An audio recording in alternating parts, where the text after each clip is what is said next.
ज्योत से ज्योत जगाते चलो,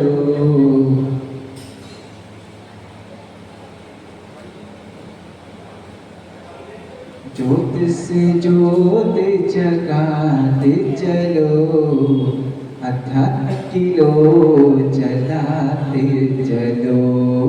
ज्योत से ज्योत जगाते चलो, अध्यात्म की लो जलाते चलो। हाँ, शास्त्र भेंट करने के लिए आ रहे हैं।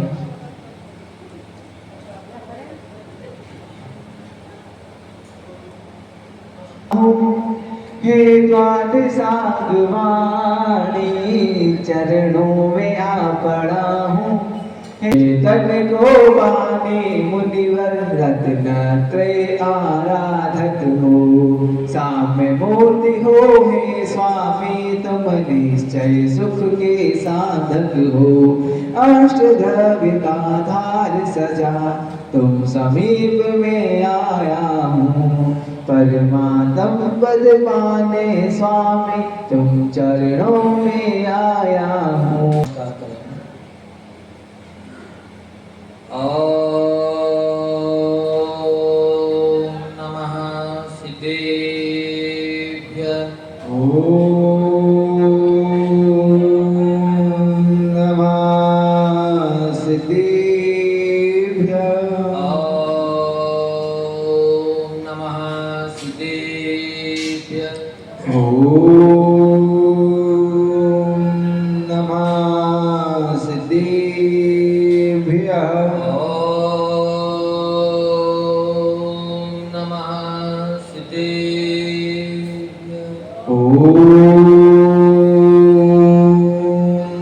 नमः सिद्धेभ्य। नमः श्री वर्धमानाय निर्दोषकलिलात्मने सालोकानां त्रिलोकानां यद विद्या दर्पणायते यद विद्या दर्पणायते यस्य स्वयं स्वभावाप्ति प्रभावे कृतस्तु कर्मणा तस्मै संज्ञानरूपाय नमोस्तु परमात्मने नमोस्तु परमात्मने।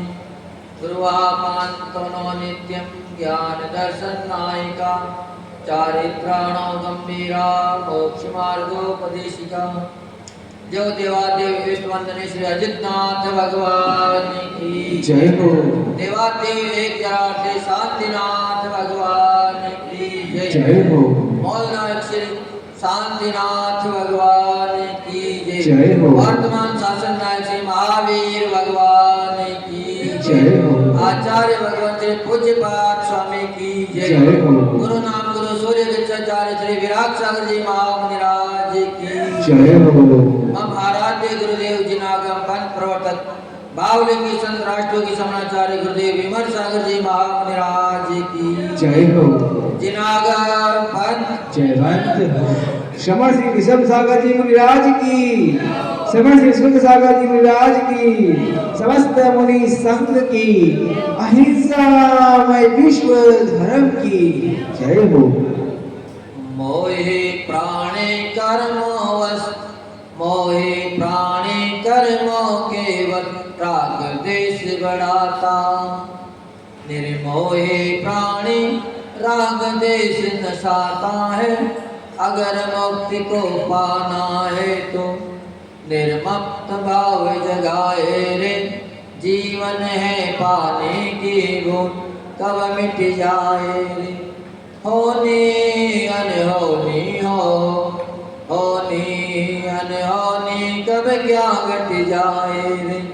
जीवन है पानी की बूंद कब मिट जाए। जय तो जनागम पंथो अनादि अनिंदन जनागम पंथ जयवंत हो। है भव्य आत्मा हो, है ज्ञानी आत्मा हो। अपन सभी प्रभु महावीर की देशना को सुन रहे हैं। प्रतिदिन एक न एक नया सूत्रपन देख रहे हैं। आचार्य भगवान श्री पूज्य पाद स्वामी अपने पर्वती करुणा भाव से अपने आत्मा में जो चिंतन करते हैं उसको अपनों को बता रहे हैं। जिस प्रकार कोई तैरने की विद्या में निपुण व्यक्ति पानी की गहराई में उतरता जाता है, और ठीक वैसे ही आचार्य भगवान पूज्य स्वाद स्वामी जो अध्यात्म के रसिक हैं, अध्यात्म के ज्ञाता है, अध्यात्म के सूत्रों को जानने वाले हैं, वो अध्यात्म की गहराई में निरंतर गहराई में जा रहे हैं, डूबते जा रहे हैं, और उसमें से अच्छे अच्छे मोती चुनकर अपने को अपने आत्मा की सिद्धि कैसे हो ये बताते हैं। तो आज क्या बता रहे हैं आचार्य भगवान? आज अपने को बता रहे हैं कि यह जीव कैसे कर्मों से बनता है और कैसे कर्मों से छूटता है। बद्धते मोचते जीवा सम्ममो कर्ममो निर्मा तस्मात् सर्वप्रज्ञेन निर्ममत्वं विचिन्तये। ये संसारी प्राणी ममता भाव से सहित और ममता भाव से रहित क्रम से कर्मों से बनता है और कर्मों से छूटता है। इसीलिए इसी कारण से सर्वप्रज्ञ करके अपने को निर्मुक्त भाव का अभ्यास करना चाहिए, निर्मुक्त भाव को अपनाना चाहिए, ताकि हम कर्म से छूट सकें और अपने आत्मा का कल्याण कर सकें। पर जो व्यक्ति राग देश में फंसा रहता है वो कभी भी इससे पार हो नहीं सकता। व्यक्ति के अंदर या तो राग चलता रहता है या द्वेष चलता रहता है, एक न एक स्थिति हमेशा बनी रहती है। पर जो ज्ञानी व्यक्ति होता है वह कभी भी, ज्ञानी व्यक्ति कभी भी न राग में फंसता है न मोह में फंसता है, अपने आप को स्वभाव में लीन रहता है, वस्तु को देखता है पर उसमें मोह नहीं करता है। एक जगह का दृष्टांत आता है कि एक सेठ जी थे, साहूकार थे, उनका बड़ा भारी व्यापार था। 20 उनकी दुकानें थी, अलग अलग शहरों में भी उनकी दुकानें थी। सैकड़ों नौकर उनके दुकान पे काम करते थे। एक दिन उनका माल कहीं जहाज से दूर विदेश में जा रहा था, तभी कुछ कारणवश जहाज फट गया और सारा माल समुद्र में समा गया। मुनीम की सूचना आई, मुनीम सोचने देने आएगा कि सेठ जी आज तो बड़ी अनहोनी हो गई, बड़ी घटना घट गई, क्या किया जाए। तो ऐसी क्या बात हो गई भैया, तुम क्यों घबरा रहे हो, कुछ बताओ तो सही। क्योंकि उनकी जुबान से शब्द नहीं निकल रहे थे। पर जब सेठ जी ने उसको दिलासा दी तो बोला कि सेठ जी जिस माल में अपने 7 करोड़ का माल भेजा था वो अचानक ही समुद्र में फट गया और सारा माल बह गया। सेठ जी बड़े शांत थे, तो कोई बात नहीं बेटा, बह गया तो कोई बात नहीं, वो बड़े शांति में रहे, उनके चेहरे में बिल्कुल भी शिकन नहीं है।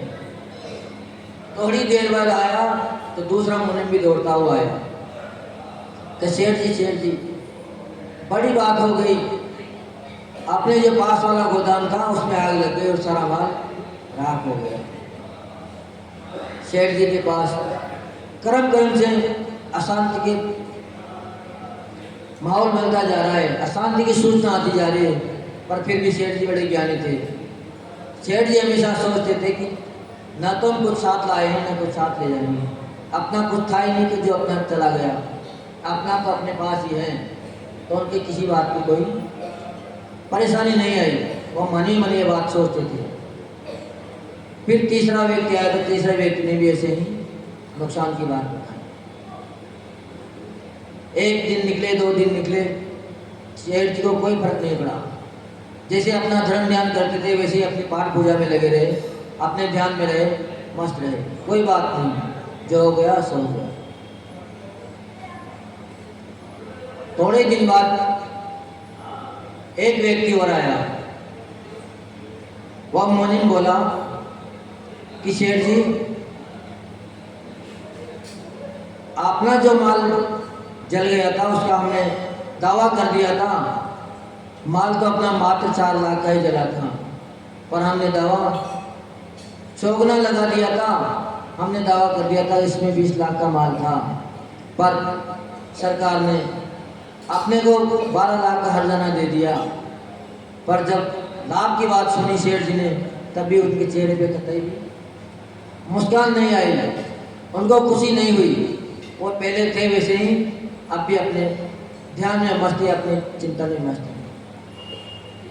यानी कि कहने का तात्पर्य यही है कि राग द्वेष जब तक नहीं होता है तब तक अपन न तो कर्मों से बनते हैं, जब तक ममता भाव रहेगा तब अपन कर्मों से बनते रहेंगे। पर जैसे ही अपना ममत्व भाव छूट जाएगा तो कर्मों से तुरंत ही अपन छूट जाएंगे। तो शेठ जी को न तो कर्म का बंध हुआ, वो तो हमेशा निर्मम भाव में थे, उनका कतई भी मोह नहीं था। पर अपन जैसे अज्ञानी जी अगर कुछ थोड़ा सा भी अहित सुन लें, थोड़ा सा भी नुकसान सुन लें, अरे एक अगर घर में चीनी का गिलास या कांच का गिलास भी हाथ से छूट जाए तो बड़े तिल मिला जाते हैं, जबकि कोई बड़ी भारी बात नहीं थी। ज़्यादा से ज़्यादा 10 रुपये का होगा, 20 रुपये का होगा, पर अपन उस गिलास का इतना मोह रखते हैं कि बच्चे को पीट देते हैं, बच्चे की धुनाई कर देते हैं, जबकि उससे क्या होगा, वो तो फूट चुका। और ज्ञानी व्यक्ति होगा तो यही कहेगा कि कोई बात नहीं, क्योंकि जब अपन ज्ञान में आ जाते हैं तो नफा नुकसान को छोड़ देते हैं, मोह छूटने लग जाता है, राग द्वेष छूटने लग जाता है, क्योंकि राग भी अपने को कर्मों से बांधने वाला है और द्वेष भी अपने को कर्मों से बांधना है।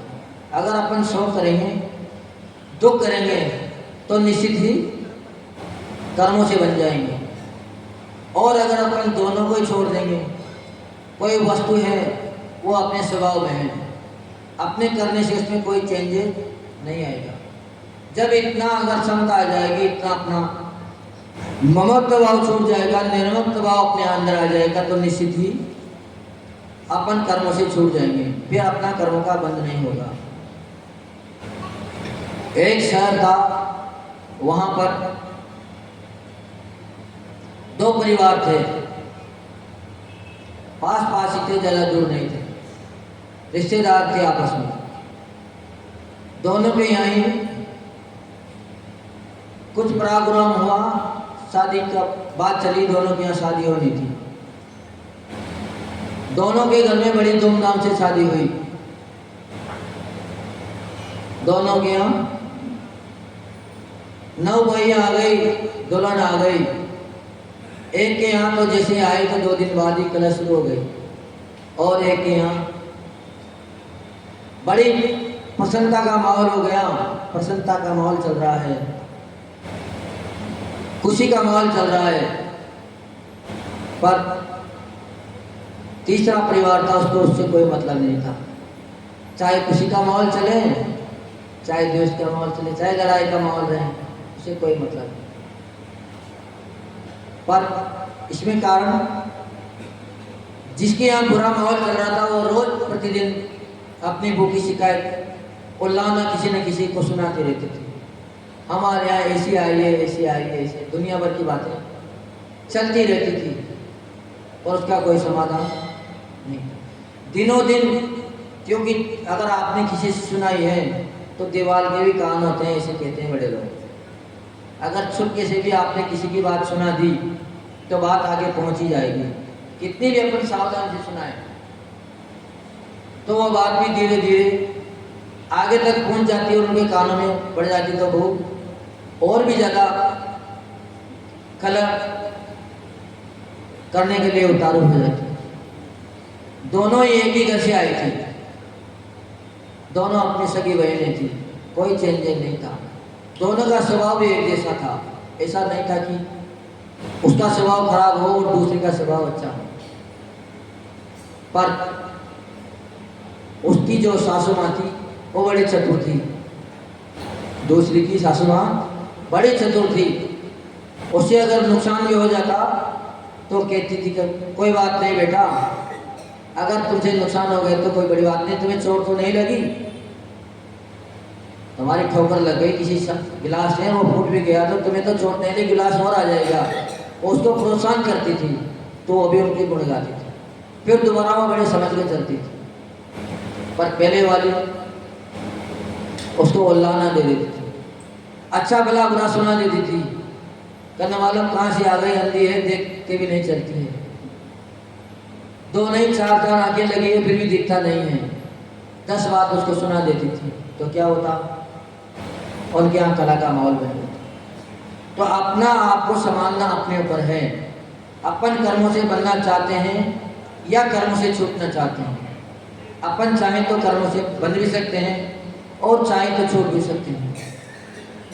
और अगर अपन निर्ममत्व भाव का अभ्यास कर लें तो न ही अपन कर्मों से बनेंगे, नहीं अपन कर्मों से छूटेंगे। क्योंकि जो तीसरा परिवार था उसके सामने ऐसी कोई बात नहीं थी, वो बिल्कुल सामान्य था, उसको न नुकसान से मतलब था न ही मुनाफे से मतलब था। ऐसे ही सेठ जी थे। सेठ जी हमेशा शांत रहते थे, उनके यहाँ प्रॉफिट हुआ तो भी कोई खुशी नहीं और नुकसान हो गया तो भी कोई खुशी नहीं। पर अपन बड़े मूढ़ हैं, बड़े अज्ञानी, अपन सभी बड़े मोही हैं। अगर परिवार में कोई जन्म हो जाता है तो बड़ी खुशी मनाते हैं, आतिशबाजी करते हैं, यहाँ तक कि बैंड बुला लेते हैं, बाजे वाले आ जाते हैं, गीत गाते हैं। पर अगर कोई व्यक्ति चला जाए तो बड़े दुखी होते हैं, जबकि न आना अपने हाथ में था न जाना अपने हाथ में था। आने वाला अपनी मर्जी से आया और जाने वाला भी अपनी मर्जी से चला गया। अपन से पूछ के वो नहीं गया, अपन ने बेमतलब ही एक आने वाले से मोह कर लिया तो भी अपन कर्मों से बन गए। जाने वाले के प्रति सौ कर लिया तो भी अपन कर्मों से बन गए। यह आज की गाथा अपने को यही शिक्षा दे रही है कि अपन न तो ममत्व भाव जगाएं और ना ही द्वेष भाव में फंसे। अपन हमेशा सामान्य रहें। अपने जीवन में अपन जितना सामान्य रहेंगे उतने ही अपन न कर्मों से बंधेंगे न कर्मों से। कदाचित कारणवश अगर कर्मों का बंध भी हो गया तो धीरे धीरे अपने को उससे छूटने का प्रयास करना है, न कि बनने का। क्योंकि व्यर्थ मोह ममता से हम अपने कर्मों को बांध लेते हैं। कैसे बांधते हैं? मात्र मोह के कारण। अगर मोह न हो तो आपको किसी का दुख नहीं आएगा। आप अखबार पढ़ रहे हो, पढ़ते पढ़ते पढ़ते पढ़ते पहले बड़े मजे से पढ़ रहे थे, हंसी चुटकुला वाली बातें चल रही थी, पर नीचे अगर कोई सूचना आ जाए कि फला गांव बस गई थी और वो एक्सीडेंट हो गई, ये भी पता नहीं है कि कौन सी बस एक्सीडेंट हुई है, मात्र इतना सा जानकारी मिल गई कि उस शहर को यहाँ से बस गई थी और एक्सीडेंट हो गई। क्योंकि उस गांव में आज ही अपने परिवार से भी 4 लोग गए थे, जबकि ये निश्चित नहीं कि आप रोना चालू कर दोगे, चिंतित हो जाओगे, अखबार नीचे गिर जाएगा। क्योंकि आपका ममत्व लगाएगा अपने परिवार वाले गए हैं कहीं, वो तो एक्सीडेंट में नहीं फंस गए।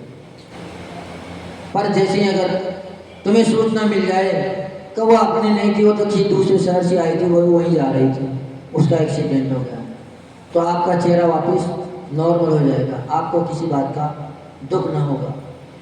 क्योंकि दुख को देने वाला कौन है? मोह। कर्मों को लाने वाला कौन है? मोह। और कोई अपना द्वेषी है, अपना कोई शत्रु है, उसके साथ कोई घटना घट जाए तो फिर अपने को दुख आएगा? नहीं आएगा। तो आचार्य वगैरह कह रहे हैं कि जो इस संसार में भी जीव हैं वो राग द्वेष के कारण कर्मों से बंधन करते हैं, पदार्थों के साथ मेरे तेरे का भाव कर लेता है, इस भाव के कारण ही वो बनता है। अपने परिवार कुटुंबीजनों को अपना मान लेता है, उसमें राग की परिणति हो जाती है, इस कारण वह बनता है। अगर दिमाग में आ जाए कि ये सारा कुटुंब ही अपना है, हम घर परिवार छोड़ आए, हमने घर परिवार का संबंध विच्छेद कर दिया, अब कदाचित हमने मान लिया तो अपना तो सारा संसार ही अपना परिवार है, सभी अपने कुटुंबीजन हैं, सभी अपने मित्र हैं, तो क्या परिवार में अगर कोई घटना घट जाएगी तो हमें दुख होगा? नहीं होगा, क्योंकि अपने सभी के प्रति समानता आ गई, न किसी के प्रति राग है न किसी के प्रति द्वेष है। तो अपने को धीरे धीरे धीरे धीरे ममत्व भाव को छोड़ना चाहिए और साथ ही द्वेषता के भाव को भी छोड़ना चाहिए। जब ये दोनों भाव आपके तिरोहित हो जाएंगे, फिर निश्चित ही आपको कर्मों का बंध रुक जाएगा। और ये बड़ा प्रयत्न का काम है। आचार्य भगवान कह रहे हैं कि तस्मात् सर्व प्रकार से अपने को प्रयत्न करना पड़ेगा। अपन चाहे कि सोच में बात छूट जाए तो ये बात हो नहीं सकती, क्योंकि आपके अंदर क्या है, संस्कार अनादि के हैं, आज के संस्कार नहीं है। अनादि के संस्कार मात्र राग द्वेष के ही अपने अंदर होते आए हैं। कभी भी अपन ने इतना चिंतन नहीं किया कि अपन निर्मल भाव को समझ नहीं। अगर कोई व्यक्ति को डर लगता है, विशेष डरपोक है, तो क्या जगह पे डर था? बाहर में कोई डर नहीं था, अपने अंदर ही बेसंज्ञा है। अगर आपके अंदर बेसंज्ञा न हो तो आप कहीं डरोगे? नहीं डरोगे। जहाँ बिल्कुल भी डर नहीं है, एक समय का उदाहरण याद आता है कि आचार्य भगवान पिराग सागर जी महाराज एक जगह पर समाधि करा रहे थे। वहाँ एक व्यक्ति प्रतिदिन गुरु महाराज के पास आता था, लेकिन वो बड़ा डरपोक था। जैसे ही समाधि हुई और उस व्यक्ति को पता लगा तो व्यक्ति बड़ा डरा, उसको अंदर ही अंदर बड़ी कपकपी लग रही थी, बड़ा डरा हुआ था। गुरु महाराज के पास आएंगे, हे गुरुदेव, अगर यहाँ कोई भूत आ जाएगा, कोई देवता आ जाएंगे तो अपन कैसे रहेंगे? बड़ा डर रहा था। उसी गांव का था, पर डरता हुआ उसको देख भी रहा था। सब यात्रा उसी की जगह से निकलनी थी, खड़ा खड़ा सब यात्रा को देख रहा था। पूरे कार्यक्रम को देख लिया। शाम को वापस सभी लोग बस्तिका में आए, वो भी साथ ही बस्तिका में आया। जैसे ही वो आया तो थोड़ी देर बाद एक रास्ते से बिल्ली दौड़ती हुई आई और दूसरे रास्ते से निकल गई। उसने जैसे ही आवाज़ सुनी तो बड़ा डर गया और बड़े जोर से चिल्लाया कर, देखो हमने कहा था वो आ गया। गुरु महाराज ने इशारा किया कि कहाँ गया भैया? तो बोला कि महाराज जी भूत आ गया। क्या मूर्ख, भूत नहीं था, वो तो बिल्ली थी। तो जब अंदर डर बैठ जाता है तो सहज में ही अपने को भूत नजर आने लग जाता है, जबकि ना कोई भूत है ना कोई चुड़ैल है। संसार में जितने भी भूत हैं वो सब आप लोग ही हो, आप लोगों से बड़ा कोई भूत हो नहीं सकता है। जितनी भी भूत की संज्ञा लगती है, किन के साथ लगती है? वैसे तो शास्त्रों में आता है कि जीव ही एक भूत है, जीव की संज्ञा ही भूत है, जीव का दूसरा नाम भूत है। पर अगर कोई पद में है, जैसे ही पद में उतरते हैं लोग, तो आप क्या कह देते हो? भूतपूर्व, उसको वो भूत संज्ञा मिल जाती है। बड़े प्रसन्नता से पद ग्रहण किया था, बड़े उत्साह से पद ग्रहण किया था कि हम प्रधान बन गए या मंत्री बन गए, लेकिन आप प्रधान नहीं बने, नहीं आप मंत्री बने। आप अपने जीवन के साथ एक सत्य घटना आपने और जोड़ दिया, आप क्या बन गए? भूत बन गए। आप साल भर बाद, 2 साल बाद फिर आपको कोई भी प्रधान नहीं कहेगा, आपको भूतपूर्व कहेंगे, आपके साथ भूत संज्ञा जोड़ दी जाएगी। तो अपन हमेशा ऐसे डरे हुए हैं। थोड़ी देर हुई फिर, क्योंकि जो व्यक्ति विशेष डर जाता है उसको हर आठ डर सी लगती है। जैसे ही चूहा आया, बीच से निकला तो फिर उछल पड़ा। कि महाराज जी कोई ना कोई आते जा रहे हैं, पहले हो सकती है बिल्ली होगी, पर अब तो वाकई में भूत आ गया। कभी या तो अच्छे से देख तो सही, भूत नहीं है, चूहा है। आपने भी बहुत चूहे पाल रखे हैं मंदिर में। जब सोते रहते हैं तो कई बार तो शरीर से उछल उछल के चले जाते हैं। यहाँ इतने चूहे हैं जिनकी कोई यही नहीं है। गेट बंद होता है तभी न मालूम कहाँ से पहुंच जाते हैं। एक दिन तो हम भी सिख पका गए, मैंने कहा कौन आगे भी आई थी रात को, एक साथ 2-3 लड़ रहे होंगे तो ऊपर से जैसे गिरे तो दोनों तीनों ही शरीर पे आ गिरे। मैंने कहा क्या बात हो गई, पर जैसे ही देखा अगर वो नहीं दिखते तो कुछ ना कुछ दिमाग में बात आती, भाई कोई ना हो। और अगर कोई डरपोक व्यक्ति होगा तो निश्चित ही उसका डर बैठ जाएगा, फिर तो उसको बीमारी होनी ही होनी है। सुबह होते ही पानी भी अलग से नीचे नहीं उतार सकता। पर जो व्यक्ति डरपोक नहीं होगा वो उस बात पे ध्यान नहीं देगा। पर डर कब आया? कोई बाहर से डर नहीं आया, बाहर में डर था नहीं। डर कहाँ था? अपने अंदर ही डर था, अपने अंदर ही बेसंज्ञा है, और वो बेसंज्ञा ही अपने को डरपोक बना रही है। जब गुरु महाराज ने उसको संबोधन करा तो धीरे धीरे उसका सारा डर खत्म हो गया। ऐसे ही अपने को ये डर मेटना है कि अपने कर्मों से बनते भी हैं, अपने को राग मेटना है, द्वेष मेटना है। जब इन दोनों चीज़ों को अपन समाप्त कर देंगे, इनसे ऊपर उठ जाएंगे, फिर अपने को ना कर्म बनेंगे, ना अपने को कर्मों को छुटाना पड़ेगा। क्योंकि जो कपड़ा गंदा ही नहीं हुआ उसको धोने का कोई प्रयास करेंगे? कोई भी प्रयास नहीं करेंगे। पर अगर अनाथ जैसे अपने पहला ही कपड़ा अगर गंदा है तो उसको धीरे धीरे अपन सभी को इतना प्रयास करना चाहिए कि कैसे न कैसे कर कर छूट जाए। तो अपने जो अनादि के कर्म बने हुए हैं उन सब कर्मों के लिए अपने को राग द्वेष मिटाना है, और ममत्व भाव को धीरे धीरे अपनी आत्मा में प्रकट करना है। क्योंकि राग भी अपनी आत्मा में है और द्वेष भी अपनी आत्मा में है, कहीं बाहर से नहीं आ रहा है, आप ही की मनोदशा है। और जब अपनी मनोदशा बन जाती है तो जो अपने को अच्छा लग रहा है उसके प्रति अपना राग हो जाता है, और जो अपने लिए बुरा प्रतीत हो रहा है उसके प्रति अपने का दोष हो जाता है। पर अगर अपने को दोनों से कोई मतलब ना हो तो ना अपने को उसके प्रति राग आएगा न द्वेष आएगा। पर अपन जिसके प्रति जैसा सोचते हैं वैसा ही इस संसार में देखा जाता है। अगर आप के 2 मित्र भी हो, क्या हो, 2 आपस में मित्र हो, बड़ी घनिष्ठता मित्र है आप लोगों में, कोई बात की परेशानी नहीं है। अगर वो मित्र आपसे मिलने आ रहा है और आप बैठे हो और आपने चिंतन कर लिया, क्या कर लिया कि इसका बुरा हो जाता, किस कारण से कर लिया कि उसके निमित्त से वो आ तो रहा है पर उसके निमित्त से आपको कोई नुकसान हो रहा है, नुकसान का अंदेशा आपको लग गया कि आज इसके निमित्त से हमें नुकसान होगा। तो आते ही आपने पहले से ही चिंतन कर लिया कि ये नहीं आता तो अच्छा रहता, या इसका कुछ ऐसा हो जाए ऐसा हो जाए।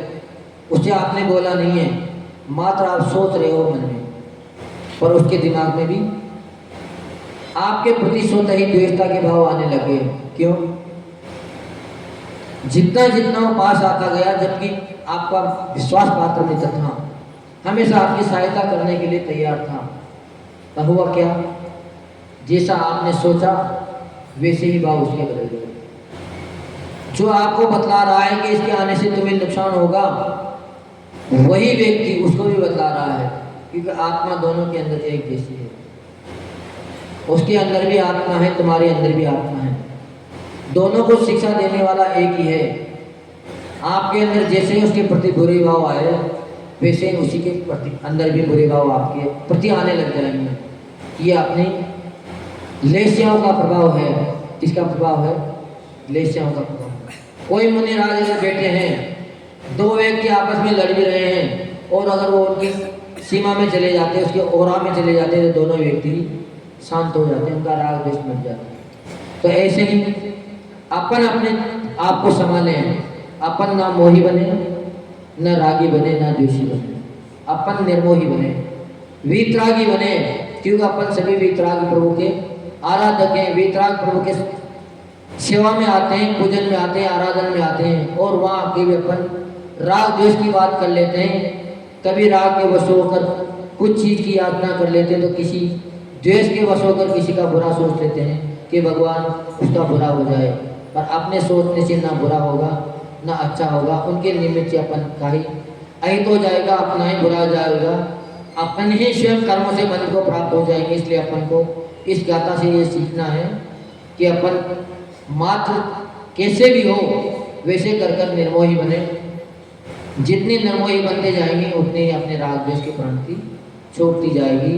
जो परम पूज्य राष्ट्र श्रवणाचार्य गुरुदेव विमर्श सागर जी महामुनि राज की जय हो। बोलो श्रवण सिंह विषम सागर जी महाराज की, श्रवण सिंह विष्णु सागर जी महाराज की, समस्त मुनि संघ की।